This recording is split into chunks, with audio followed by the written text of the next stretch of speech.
There is a hidden history that's been deliberately obfuscated from the peoples of the world. That's why I am on the trail of a Nephilim. Our webmaster, Chauncey Green, created this, and you can see what we're going to be talking about today, the Khafre Pyramid, and what lies beneath it. And I am honored to have the two scientists who actually did the work with the satellites, and they'll be here, Filippo and Armando, and we'll get into that. But first, a word from our trusted sponsor. Here's the hard truth, folks. Every 6 years, your dollar loses half its buying power. That's right. That means a $100,000 savings account today could feel like $50,000 by 2031. And you see it every time you fill up your tank, buy groceries, or pay the bills. Prices are up, your dollar is down. But there's a simple way to protect the value of your savings with something real, something proven. Folks, it's gold, and we invested, and frankly, I'm glad we did. Gold is an asset that holds its value over time. That's why I trust Noble Gold Investments. They make it simple to protect your savings with physical gold or silver. No high-pressure sales, no call centers, just honest guidance, one-on-one support, and transparent pricing. And right now, when you open a qualified account, Noble Gold will send you a free 10-ounce silver American flag bar as a thank you. Head to noblegoldinvestments.com today to learn more. Folks, that's noblegoldinvestments.com, noblegoldinvestments.com. Don't just protect your wealth, preserve its power. We invested, as I said, I'm glad we did. I believe gold is going to go up. Just a reminder, there's always a risk for any investment like this. However, I've invested in gold, and I'm glad I did. Filippo and Armando, thank you so much. You are in America now. You've flown over here, and I hope your journey was good and uneventful. It seems like it was. What information do you have to give us regarding the Khafre Pyramid? There are lots of information, new updates about our study and detection of the Giza Plateau. As you know, we had a conference last week in Malta, where we show new scan of the Giza Plateau that refers particularly to the Sphinx and the Menkaure pyramid. And we show new shafts that goes underneath the pyramid of Menkaure, and also one shaft under the Sphinx. Wow. And we also detected the causeway from the Sphinx to the Khafre pyramids. And we noted that there is another interesting shaft very close to the Osiris shaft that we already detected the last time. And we are studying the tomography because maybe it could be connected to the Osiris shaft. But we have to study in-depth the tomography to be sure that there is a possible connection between them. So there are really interesting new updates and more to come.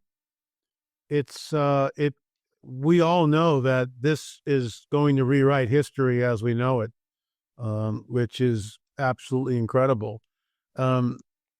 It's what amazes me is we have Egyptology tells us this is what happened and there's no other alternative. But those of us who have been studying this for decades, I'm one of them, looked at all this and said, no, something else is going on here.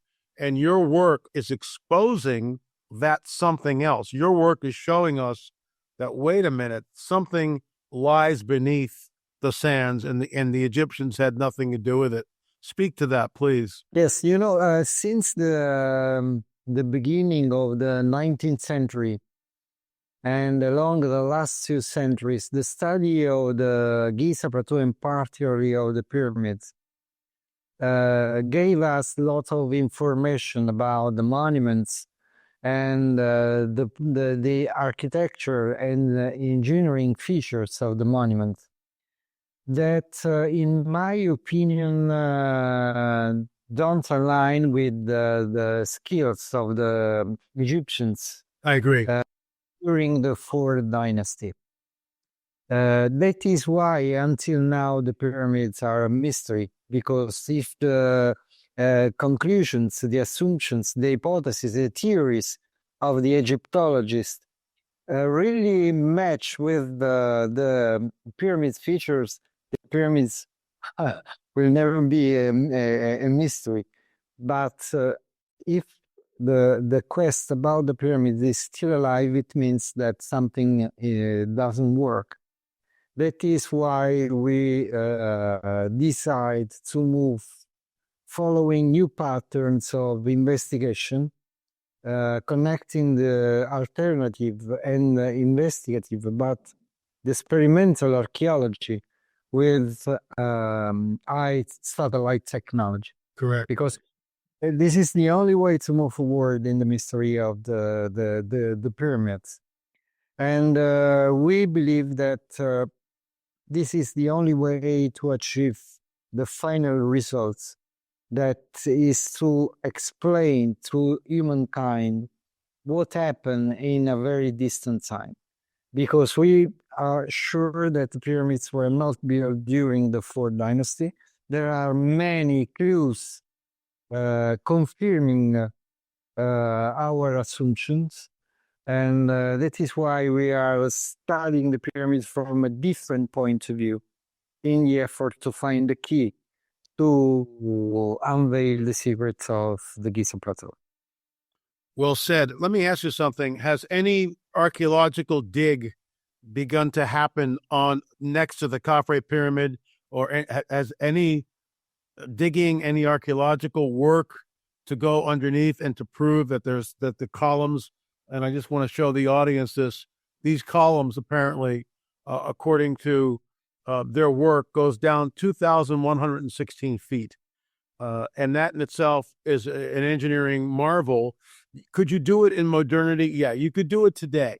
You can do it today. But what's interesting about these columns with the spirals mimic what we see in nuclear reactors. So what are we looking at here? I mean, is the Giza power plant, which some people have posited that it was before the Great Flood? I think all this existed before the flood, and then it was wiped out in the global flood, and that's thousands and thousands of years ago. What has the Egyptian government allowed? This is my question. Has the Egyptian government allowed any digging at all to see if there's something there? I will reply from the historical and archaeological point of view, then I leave the word to Filippo. Okay. Well, you have to know that this is not the first time that someone discussed about the possible existence of a network of conduits and chambers beneath the Giza Plateau. Sure. Since the 1930s, an Egyptian archaeologist, Salim Hassan, explored some conduits beneath the pyramids, and he believed that under the Giza Plateau there was something very, very important, other structures, hidden structures beneath the pyramid. Nevertheless, this work didn't go away forward, and was stopped. And then another Egyptologist, Hakim Abdel Awian, also explored some tunnels beneath the pyramids. And also Andrew Collins in the west of the Giza pyramids. He studied the Tomb of the Birds, exploring the tunnel that goes underneath the Giza Plateau. Unfortunately, all those conduits are blocked or sealed. That is why it's impossible to explore all the underground of Giza. That is why we need authorization from the Egyptian authorities, just to explore also a small part of the Giza Plateau, just to be aware of what is what lies underneath the pyramids and to explore the structures that we detected with the SRR. Now, what is the function of all this? We don't know, but maybe Filippo can help us to. Armando, I think also I don't know the purpose of all these structures. But recently we have interviewed Christopher Dunn.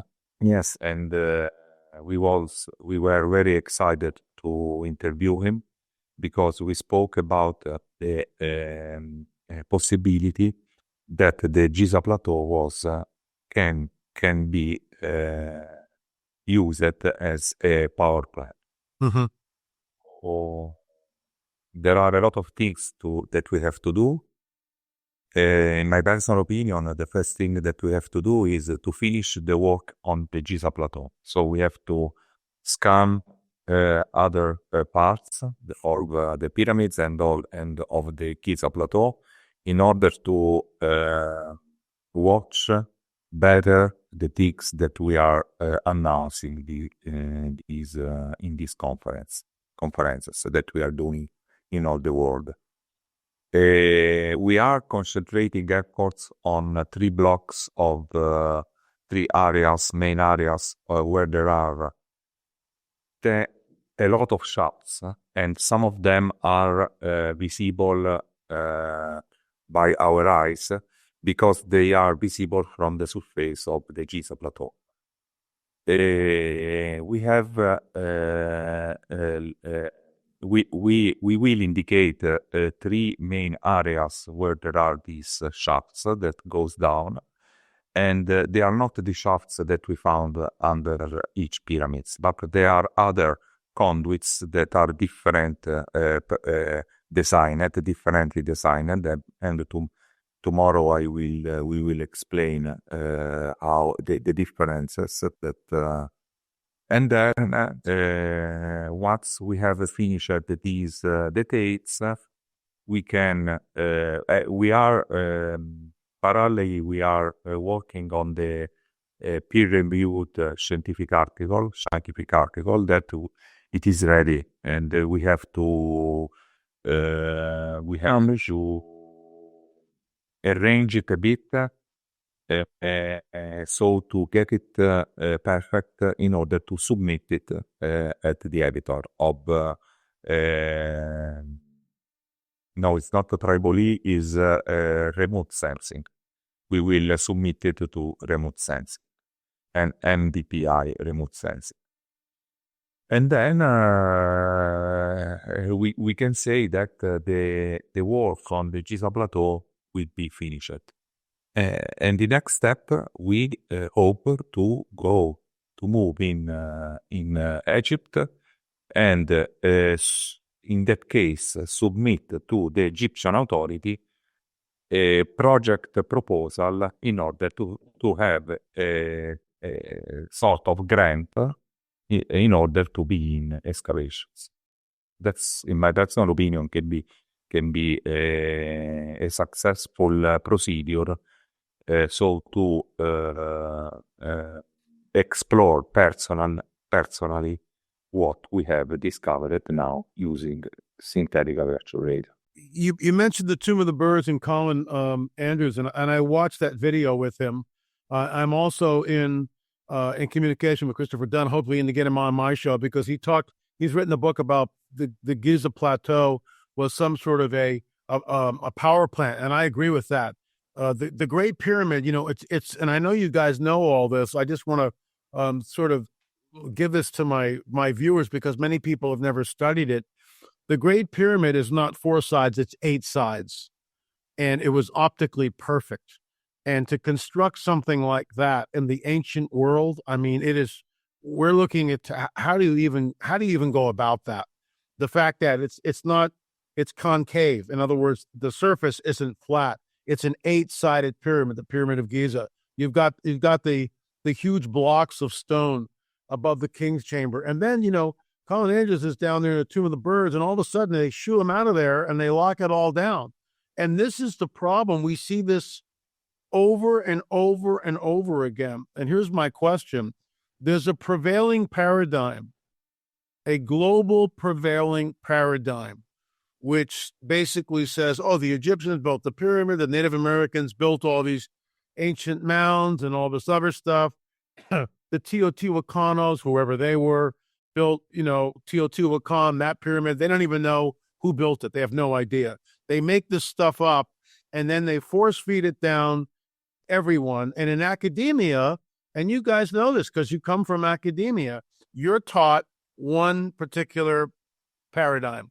And if you go against that paradigm, you don't get a job, you don't get promoted, you flunk the class. So you guys, and my hat is off to you, you're going against the prevailing global paradigm.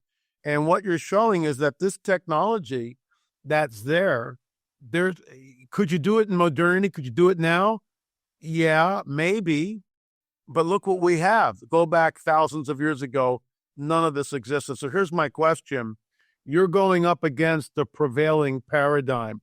What resistance have you experienced? What pushback from Egyptologists, from academia, from a scientific community? What pushback? Because I know there's got to be some. Well, the question is very, very important. Don't give it.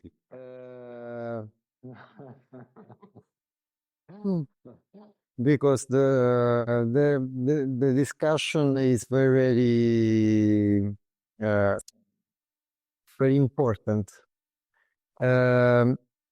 You have to know that the Carfrey Research Project is open to any kind of debate with all the world, researchers, academic, alternative scholars. We are open to discuss about this topic with everyone because we are sure of what we are doing and about our job. Moreover, there are many clues in Egyptians' findings along the last 2 centuries, and also in the myth, the Egyptian myth, but also in the myth all around the world, suggesting that it's possible that in a very distant time there was an advanced civilization lived on this planet. We don't know who they are, who they were. We know that in the past there was someone that preceded our civilization. And now the hard job that we are doing is to rebuild the story, analyzing the scientific events characterizing the planet in the ancient past, particularly in the last 100,000 years. And I detected 3 basic moments, for example, that I will discuss during the Cosmic Summit. And the event happens during 70,000 before Christ, when the Earth scientifically, geological certain this event happened during that time. And I refer to the eruption of the supervolcano Toba, that is in Indonesia, that characterized the climate, the environment in the southern hemisphere of the planet during the Pleistocene era. So the northern hemisphere of the planet was full of ice. Right. And in that period, with the eruption of the supervolcano Toba, humankind was in a kind of bottleneck that risked the extinctions because was a very intense event, a large scale. So the humans risks to wipe it out. And the second point is the period of the Zeptepi and the disappearance of the Neanderthal. So between 40,000 and 36,000 before Christ. And the last point is 10,500 before Christ. Right. That is connected to the Great Flood. Right. Those are the three main events characterizing the story of this planet. And we are trying to rebuild the story that is inscribed in the myths all around the world, to rebuild the story of the ancient civilization that lived on this planet in the ancient past. And our ancestors that built the monuments, the megalithic monuments all around the world. Yes, yes. And this is why I say on my show, there's a hidden history that's been deliberately obfuscated from the peoples of the world. I mean, the people of the world have a right to know. If there is something that lies beneath the Khafre pyramid, you would think every single Egyptian,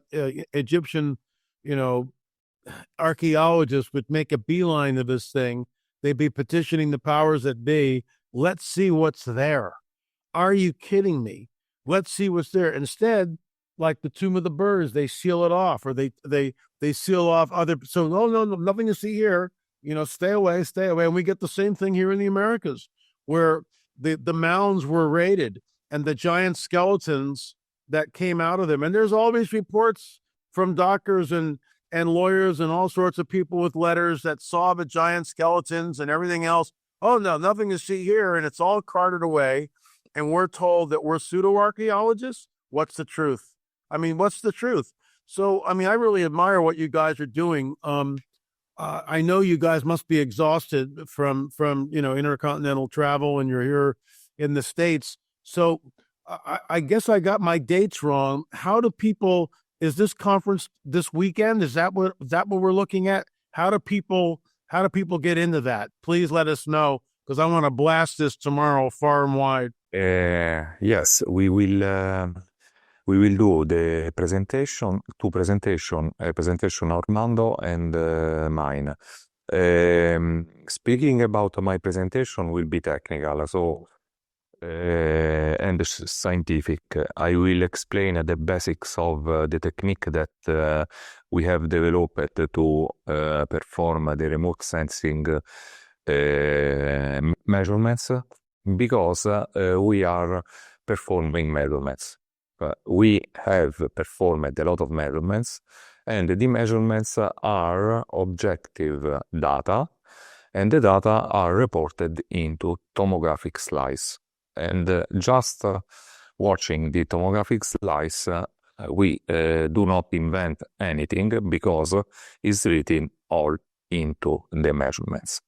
And this is very important, because we are compliant to the physical law, the law of satellites, the law of signal processing, the law of telecommunication. And so, according to this, we will show people what we have done technically. Then we will speak about the Giza Plateau. We will give people what we have found.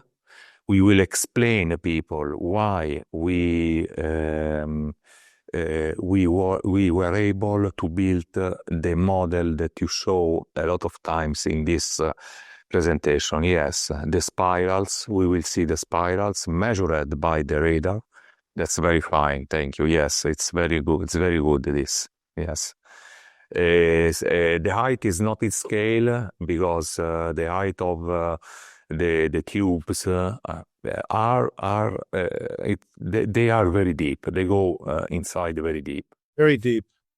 Very deep. It is really strange to see this, but the measurements are compliant to the data, that to the things that we have retrieved. And all these things, as I told you before, will be submitted to a peer-reviewed scientific article. So that's important. So at the Cosmic Summit, we will say this. We will describe scientifically our exploitation. Not scientific, in academic. So, because it's important, because we we began this study in 2019 with Corrado Malanga, former scientist of chemistry at the University of Pisa, retired. Uh-huh. And we, because we started studying the Khnum-Khufu pyramid, and then we moved to scan all the Giza Plateau because this work had to be done, as you told us before, because humanity has to know what happened in the past. Amen. Exactly. So how do we tune in on this? How can my viewers, how can they go? Is it a virtual conference? Can they pay and then sign up and then stream it? Is that Yes. going to happen? I think they can pay and people will stream this conference. Yes. Summit.com. And for your audience, I walked over here. So it'll be like, can you hear me? Yes, it's cosmicsummit.com. Yeah. And for your audience, you can tell them use code 3CAMS, the number 3 CAMS, and it'll be $25 off the live stream. It's a $50 live stream pass, on-demand video. You get to keep all of it for all 3 days. Great. And when does it start? Tomorrow. So tomorrow evening, we're going to start live streaming a Pilot Mountain event, and then the lectures start on Saturday, Sunday, Monday. So it's 3 hands, like hands, HANDS? 3 cams, like cameras. Oh, okay. 3 CAMS, correct? And that's because we got a first-person perspective camera, and then we've got a newsroom camera, and then we've got all of the cameras filming all the lectures. Well, we'll get this out tomorrow, and make sure that the folks have an opportunity to see it. This is groundbreaking information, and it's amazing how the mainstream media doesn't really get behind it, and it changes everything. It changes everything. It does, and it's a monumental find. And my hat is off to you guys for continuing the research and to try to bring the truth to the people of the world. Thank you for this. I'll give you guys the last word. We really appreciate, of course, the support of everyone. Last night we had an interview with some guys from Emirates. And we discussed about our research, of course, but we received an interesting update from the Arab world that the great parts are supporting the CAFRE project because they believe in what we are doing, and we are very happy to notice that because this study on the pyramids is joining all the world, all the people, and this is very, very important for us. And we also hope to have, during the conference in Dubai next November, finally to have a meet with Dr. Zaki Awas that will share the conference with us in November. Yeah. And we are ready to talk to him and discuss about our research. Also because you have to know that the CAFRE project, member of the CAFRE project, have a great appreciation for the job that Zagia was made in Egypt along all these years. Yes. And he made a great job for his country and for Egyptology. And we have just only an issue that we have a different point of view on the region with Giza Plateau. But between smart people, I believe that a deep discussion among us could be very important also to join our different projects with the common efforts to find a key to unveil the secrets of the pyramids. So I hope that this happens. Boy, I hope it happens too. Filippo and Armando, thank you so much for coming on the record. I really appreciate it. We're going to get this out tomorrow morning, first thing. So we've got the cosmicsummit.com and then $25 off for 3 cams. And I hope we get a lot of, signups for that. I know I will be there on Saturday and Sunday watching it. So, maybe when the conference is over, I'll have some questions and we can do this again. But I thank you for your time and thank you for your pioneering efforts. You guys are amazing. Just amazing. Thank you. Thank you very much.